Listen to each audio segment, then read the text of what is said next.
Assalomu alaykum barchaga. Sizlar bilan Bek Sultonov. Juda ham ko'p insonlar so'rashadi, YouTube'dan daromad topsam bo'ladimi? YouTube'ga qiziqaman, YouTube'dan pul ishlamoqchiman, bloger bo'lmoqchiman, nimadan boshlasam bo'ladi yokida o'zimni kameraga tushirishni xohlamayman degan savollar juda ham ko'p. Va bugun barcha savollaringizga javob topasiz degan umiddaman.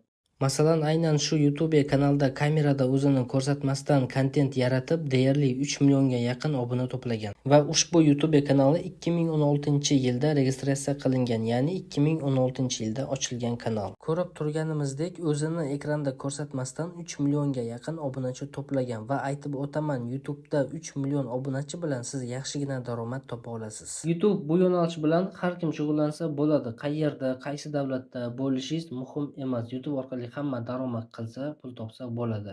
O'zbekiston, Qozog'iston, Amerika, Turkiya, qaysi davlatda bo'lmang, sizning imkoniyatingiz bor. YouTube'dan daromad qilishingiz uchun sizga qimmatli kamera yokida nimadirlarni keragi yo'q, boshlanishiga oddiy telefon ham bo'ladi. Atigi $100 telefon bilan siz YouTube'da ish boshlay olasiz. Avvalambor siz o'zingizni yo'nalishingizni tanlab olishingiz kerak. Masalan, tikuvchilik, oshpazlik, dasturchi yokida ustachilik. Xullas, qiziqishingizga qarab yo'nalishlar juda ham ko'p. Ko'plagan savollardan biri YouTube nima uchun daromad beradi? Ya'ni prosmotr uchunmi, like uchunmi, kommentariy uchunmi?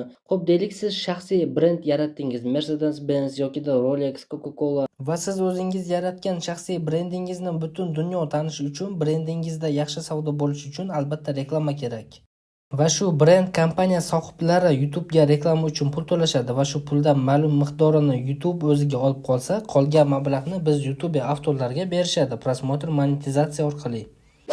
Agar YouTuber bo'lmoqchi bo'lsangiz, yanada qo'shimcha savollaringiz bo'lsa, kommentariyada yozib qoldirsangiz, imkon bo'lishi bilan savolingizga javob beraman. Allohga omonatsiz do'stlarim, sog' bo'ling, salomat bo'ling.